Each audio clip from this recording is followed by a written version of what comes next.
Bonjour à tous et bienvenue dans cette nouvelle vidéo. De la haine au combat. Comment les épreuves de la vie conduisent Aurélien dans une telle colère? Arrive genre 91, on est en 91, la haine. L'envie de... tu vois, l'époque un peu Public Enemy, Skinhead, il n'y en avait plus. Les mythes, tout ça, le ménage avait été fait fin 88, hein, allez voir, enfin bref, il y a plein de mythos, on s'est inventé, le hip-hop, moi le premier, chasseur de skins, les pantalons, la Public Enemy, des skins, il n'y en avait pas, il y avait quelques fachos, on savait où ils étaient, on les évitait, moi je les ai croisés 2 fois, hein, voilà, parce qu'ils étaient tellement habitués à se battre que, enfin bref, donc très agressif, très violent, et je sens là quelque chose que j'avais pas connu jusqu'à là. Bon, ça, ils m'énervent, oh, ils font chier, oh, c'est pas juste. Là, c'était putain, je vais les taper. Vraiment. Et bah, 91, Villejuif, initiation kickboxing, tous les étés, ils organisent plein d'activités gratuites pour toute la ville. Tu vas dans un parc, boxe, baseball, des poneys, toutes les villes, beaucoup de villes font ça. Stage de kickboxing, salle de karaté.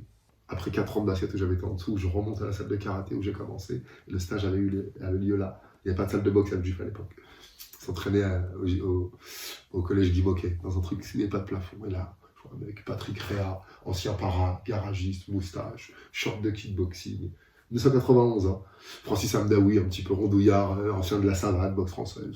Bon, des trucs, tac, je reconnais tout. Front, kick, tout, je reconnais. Il y a un peu la hanche, mais ils venaient tous de la savate, c'était pas très moi. Toutes les jambes, je suis à l'aise, je tape le grand écart devant tout le monde.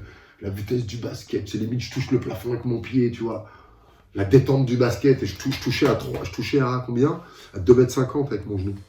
C'est quel an? Il y a une photo comme ça, mec. Plein d'esbrouf, tu vois. Et ouais, je tourne avec un mec, je lui mets un high kick et tout. Je me rappelle, Patrick, ceci s'appelle un high kick. Moi, j'appelais ça un bawa chez Gary Yonan, tu vois. J'apprends de l'américain et tout. T'as vu comment je suis passé du karaté et du tennis de table, côté complètement asiatique, au côté basket et kickboxing et rap? Comment j'ai déspiritualisé, j'ai enlevé tout ça et je suis allé dans le dur, quoi. Parce qu'on vit dedans.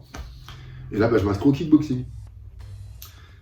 Et 2 fois par semaine, comme ça. En plus du basket, je vais à Bourg-la-Reine, les entraînements, je fais ça me défoule, j'ai aucune intention, je m'éclate, quoi, comme je faisais du karaté. Moi, c'est basketteur. Et on m'inscrit à un combat. Je suis inscrit en septembre, octobre, novembre, je crois que je suis sur le ring. À Villejuif, à Guy Boniface. Où j'ai 8 ans, je commençais à s'entraîner avant le karaté déjà, avant 83, depuis 78, il se passait plein de trucs. Et là, toute la ville le sait, le gymnase plein, 1000 personnes. Je me trouve la star de la ville, quoi, l'inconnu, tout le monde connaissait Aurélien, jambes de laine. Au basket, on commence à entendre parler de moi, c'est que j'arrache les arceaux, tu vois. On commence à parler de moi dans la ville, quoi. Et j'avais cette envie. Pourquoi faire, je le saurai plus tard. Pour diffuser mon message, et voilà, quoi. Et là, bah, je fais ce combat, je me fais malmener et tout. En plus, il y a une histoire de fou sur ce combat. Je tombe sur un camarade de classe qui était en 6e avec moi. J'ai fait 1 an à Tismons, j'ai quitté Villejuif 1 an en 6e. Ma mère et mon papy se sont embrouillés, donc 1 an, elle est partie à Tismons. J'ai fait 1 an dans un collège, donc j'ai aucun souvenir, où j'ai fait 1 an d'aïkido d'ailleurs. Et quand je tombe sur ce mec, il voit Aurélien Duhart, Sébastien Chicois, mais lui souvenait de moi en 6e. 1m30 le jour de la rentrée, 1m33, après avoir redoublé mon CM2 avec 1 an de retard, avec ma mère à la rentrée scolaire. 500 élèves de 6e, un collège de ouf, la seule parent c'était la mienne. Voilà l'image que t'as toute l'année. Donc, je gagne ce combat, et je sais même pas que je suis inscrit au championnat de France, classe C. Et après, je gagne la demi-finale, la finale, ça commence à me plaire, je m'entraîne plus, je vais dans le parc, je tape, et je vois qu'au basket, c'est pas un choix de raison. Ah, le basket, je ne pourrais pas être pro, et la boxe, j'ai pas le temps de passer par le raisonnement. C'est je fais le switch, je m'entraîne de plus en plus à la boxe, et de moins en moins au basket. Les vases communicants. Plus t'es avec tes potes, moins tu prends soin de toi, tu trouves un boulot, bah plus tu es au boulot, moins t'es avec tes potes. Tu trouves une meuf, bah moins t'es avec tes potes ou au sport, parce qu'il y a un moment, on n'arrête jamais quelque chose. Et là, bah réussite, chaos, et puis l'enseignement tout de suite, et ça part, champion de France, champion d'Europe, invaincu de 91 à 95, tous mes combats victoires avant la limite, le phénomène grand, vif, un club à haute tension. La première année, je quitte Villejuif, je suis le meilleur, je pars à Vitry, nouveau sport, boxe taille, du 92, 93, je suis à la fac, première vacances scolaires, je pars en Thaïlande. Quand les autres sont au ski sur la plage, moi je suis enfermé dans un corps à prendre des coups dans la gueule. Et je me crée, quoi, je me mets dans la difficulté. J'ai je rencontre la mère de mes enfants en 91 jusqu'à jusqu'à 2015, je crois, donc on a passé 23 ans ensemble. Et ouais, donc c'est ça, je perce, j'enseigne, je travaille à côté, videur de boîte de nuit, mannequin, agent de sécurité, éducateur sportif et prof, non-stop. Et voilà, donc je brille et je m'éclate et je passe à côté de la spiritualité, à côté de tout ça. Je cours trop. La femme, les enfants, le travail, la boîte, les entraînements. À partir de 2000, je quitte mon entraîneur haute tension, je suis en autogestion. Donc il faut tout gérer, le peu de sponsors, les combats, les trucs. Je me surcharge, donc 75, 78, 80, 84, 86, rupture du tendon d'Achille, fracture du bras, fracture de la main, vertèbre pétée, je te compte pas toutes les côtes fêlées, le nez. Dans le dur.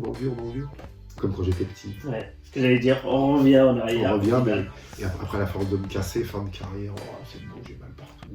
C'est bon, j'ai fait le dur, qu'est-ce qu'il y a? Qu'est-ce que je fais sur cette planète? La boxe s'arrête en 2009, 2010, 2011, un combat. Je finis en 2011, j'ai de quoi garder un gymnase, tenir les paros, donner des cours particuliers à des gens un peu fortunés pour qu'on me paye 150 € de l'heure. J'ai envie d'aller au-delà de ça. Qu'est-ce que ça m'a apporté ce parcours? Qui je suis devenu? Par quoi je suis passé? Et puis là, 2015, la mère de mes enfants qui s'en va. Ça fait 3-4 ans que ça puait fort avec mes gosses. J'avais monté tout ça pour être un homme de famille, quoi. Et ça s'en va aussi. Qu'est-ce que tu me fais? Qu'est-ce que j'ai pas compris?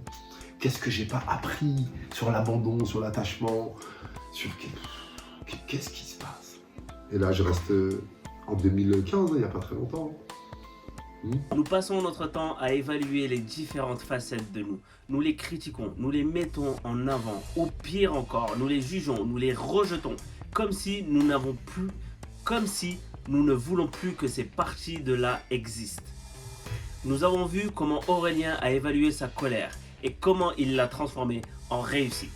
Son parcours nous rappelle que personne n'a le droit sur nous. Nous pouvons évaluer et diriger chaque ressenti vers le meilleur chemin possible. J'espère que cette vidéo vous a plu.